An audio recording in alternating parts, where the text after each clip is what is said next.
We're in 2019 and next year we will watch Tokyo Summer Olympics 2020. There will be many races and competitions for many sports like volleyball, handball, athletics, swimming, gymnastics, cycling, fencing, and so on. Also, we will be able to watch some competitions between two people wearing white clothes and a black belt, kicking and trying to make the other one fall down. That's martial arts, and they're not always kicking and fighting.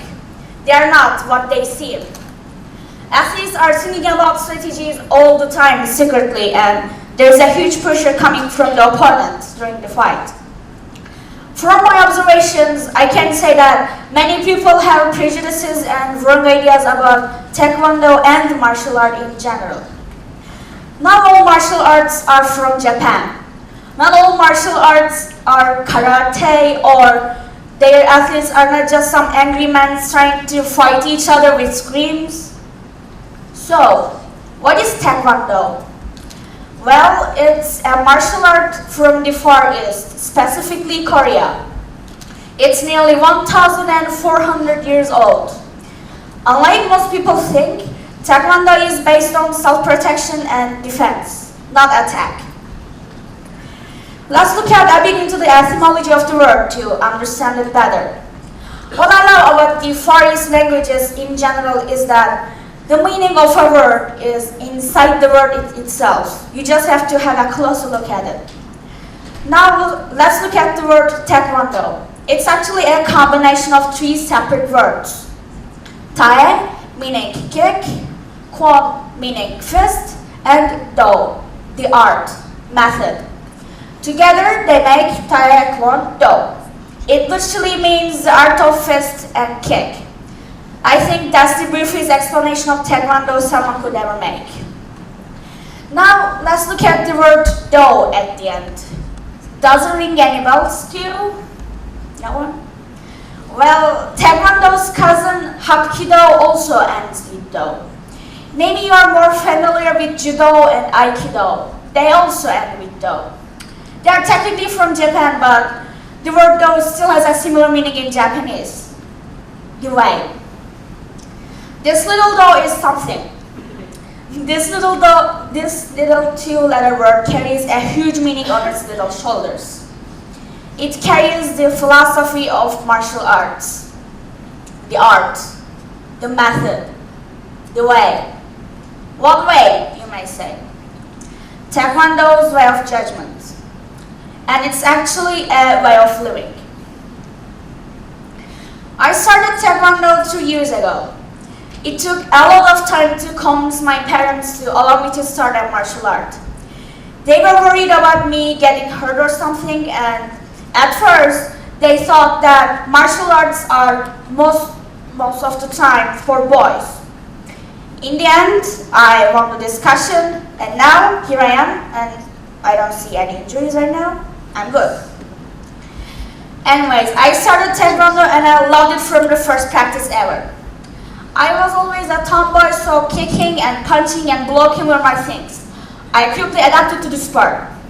Now I have a red black belt, and hopefully either next year or November, I will get my black belt. So, the big question of today. What has this 1,400-year-old martial art taught me in these 3 years? First of all, I learned how to defend myself. There is close fighting and remote fighting. In competitions, most of the time the remote fighting is used, so my main focus was on that. Of course, I still haven't learned every single technique in Taekwondo because there are like thousands of them. Yes, every single technique is in Korean, and no, they do not sound like absurd Japanese words. I can prove it. One example is Pauling. It's literally the name of the basic kick that you might see every single day. And also there's the chagi, back, and also the chagi and toilet chagi. And also you can combine two kicks to make a better attack. As you can understand, Taekwondo is mostly about kicking instead of fisting. I barely use my fist while fighting. My coach also taught me how to close fight too, like what I should do when someone is attacking with their fist or a knife. Around these times, close fighting is mostly about controlling your opponent's joints so that they will not be able to move quick and freely. There are also some techniques to make your opponent miss their kick. They're called counterattacks. For example, if someone is attacking with pulling, you can move away at an angle of 45 degrees and kick him in the gap. Or again, you may answer with a chuggy. So, it seems that I have covered the basis of Taekwondo and the Korean language. Cool.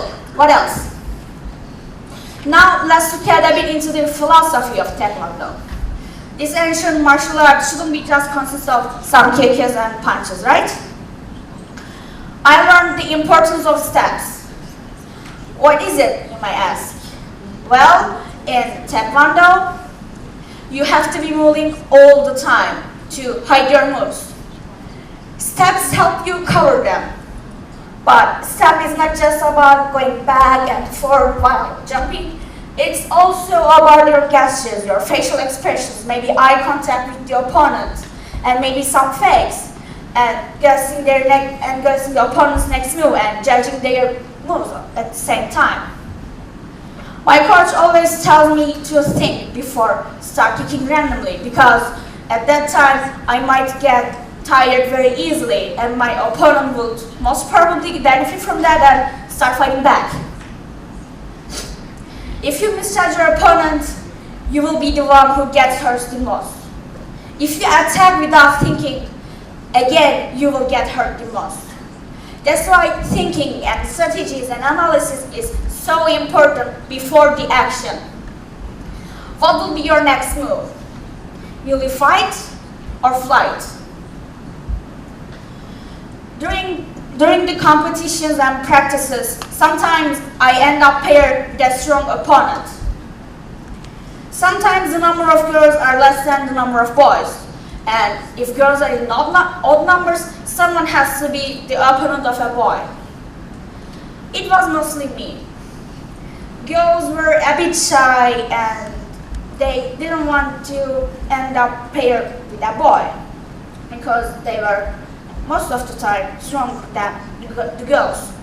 So now the situation is I end up paired with the opponent who is stronger than me. At that time, I can't use my kicks randomly, right? I have to think before my actions. Should I be defensive or offensive? Should I fight with everything I've got, or should I just step aside and leave a fixed place to wait him until he makes a mistake?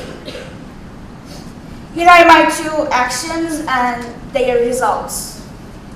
Number one, I stay defensive. I block all the kicks that I've got and maybe a few times counterattack. In the end, I'm fine, no major injuries, but I don't get any points. Number two, I attack.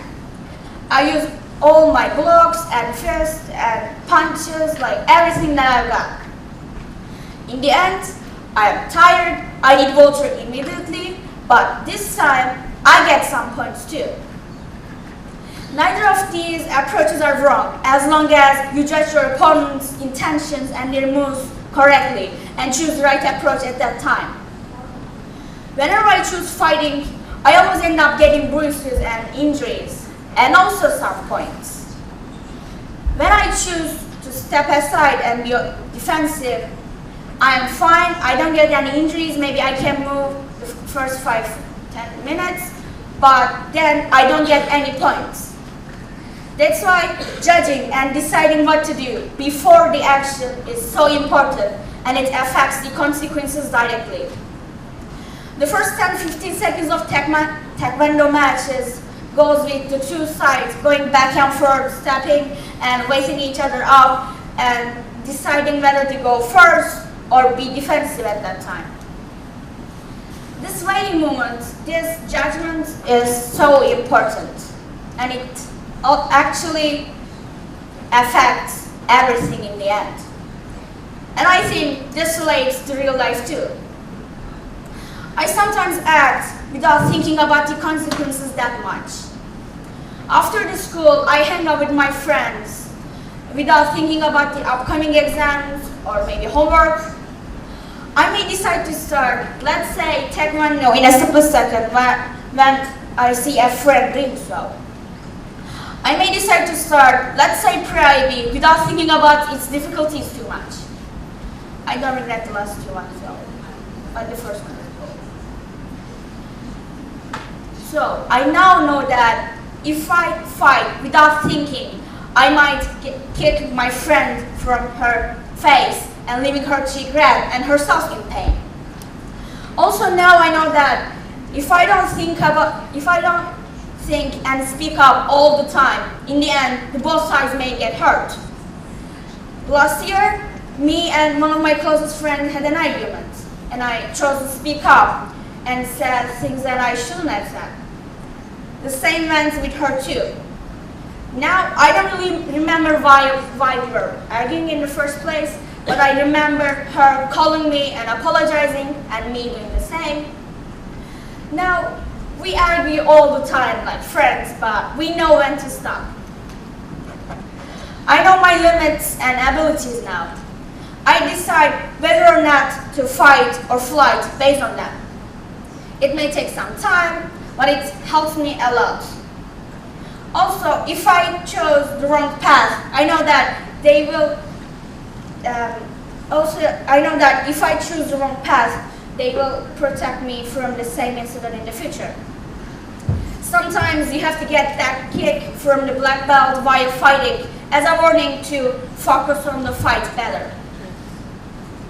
Now, I want you to stop and think for a while deciding something.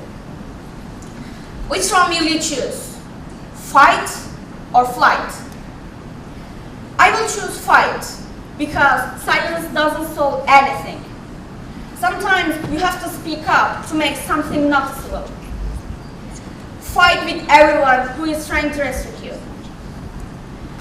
I will choose flight because also speaking up doesn't solve anything at all.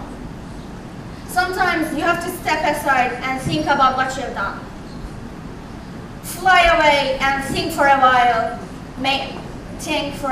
while making a choice. And more importantly, choose wisely because there might not be any second chance to go back. Be wise like Taekwondo. Comes on that.